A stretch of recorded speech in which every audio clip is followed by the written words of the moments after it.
అంగుడు అయిన వశిష్ఠుని పిలిచి ఇలా అంటున్నాడు. పుత్ర వశిష్ఠ, అభిమానవదైన సంధ్య పాపప్రక్షాళన నిమిత్తం తపస్సు చేయగోరి చంద్రభాగా నదీ తీరానికి వెళ్ళినది. ఆమెకు యథావిధిగా దీక్షను ఇవ్వము. తపస్సు గురించి ఆమెకు ఏమీ తెలియదు. నువ్వు ఉపదేశించుము, ఆమెకు హితాన్ని కలిగించు. నువ్వు రూపాన్ని మార్చుకో. ఈ రూపంలో వెడితే తిరిగి ఏదైనా వికార భావాన్ని నువ్వు పొందవచ్చు అని అన్నారు.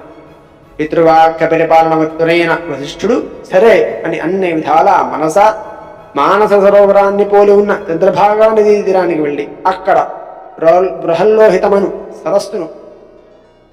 సరస్సు చెంత సంధ్యను చూశాడు.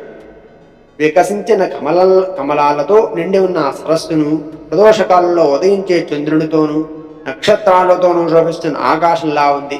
ఆమెను చూసి ఇలా ప్రశ్నించాడు. ఓ మంగళ స్వరూపురాలా, ఈ నిర్జయమైన కొండకు ఎందుకు వచ్చావు? నువ్వు ఎవరి కుమార్తెవు? నువ్వు ఏం చేయదలుచుకుంటున్నావు? రహస్యం కాకపోతే చెప్పు అని అన్నాడు. నీ ముఖం దిగులుగా ఉంది, కారణం ఏంటి అని అడిగాడు.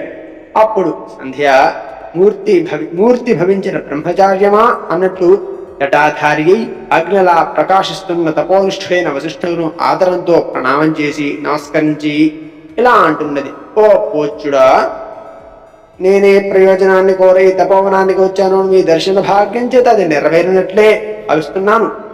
పిమ్మట తన వృత్తాంతాన్ని చెప్పి తపస్సారూప్యాన్ని వివరించమని కోరింది. అనగా తపస్సు ఎలా చేయాలో వివరించమని కోరింది. బ్రహ్మవేత్త అయిన వశిష్ఠుడు ఆమె దీక్షకు మనస్సులో సంతోషించి శంకరుని స్మరించి ఇలా ఉపదేశించాడు. హే భద్ర, ఎవరు తేజోమూర్తుల్లోకెల్లా గొప్ప తేజోమూర్తియో, ఎవరు తపోధనుడో పూజ్యుడో అట్టి శంకరుణ్ణి మనస్సులో ధ్యానమూర్తిగా నిలుపుకో. చతుర్విధ పురుషార్థాలకు ఏకైక ప్రధాన కారణము జగత్తుకు ఆది అయిన శంభుణ్ణి సేవించు. ఓం నమః శివాయ ఓం అను ఆద్యాంతమునందు ఓంకారం గల మంత్రాన్ని జపించు.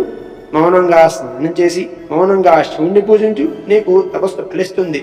శీఘ్రంగా శంకరుడు ప్రసన్నుడై ఇష్టార్థాలను నువ్వు కోరుకున్న వరాన్ని ఇస్తాడు అని చెప్పి అంతర్ధానమయ్యాడు వశిష్ఠుడు.